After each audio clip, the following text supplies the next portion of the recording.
looking at to explore practical witness. First is remaining and abiding, and you can see that phrase used frequently through the passage that we just heard.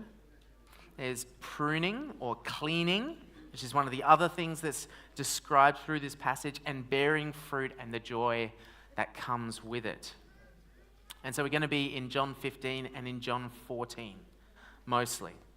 So the first thing you might notice through that passage is that there's a ton to do with this idea of the word remaining with us and being in us or abiding in it, to stay with it. Jesus says, abide in me or remain in me and you will bear fruit.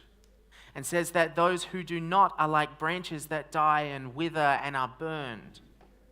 Says that this act of remaining is linked with this witness, this experience that we've been poring over for the last, 5 weeks now?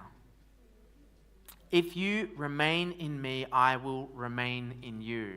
But what does this mean? How do we work it out?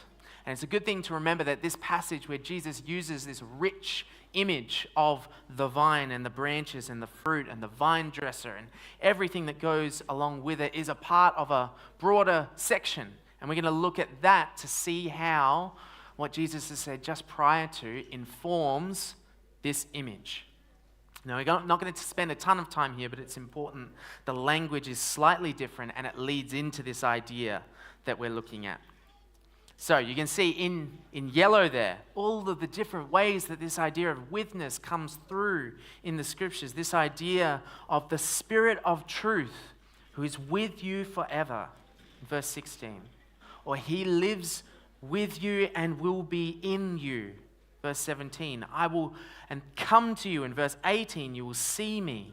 I am in my Father and you are in me and I am in you. Or I will love them and I will show myself to them.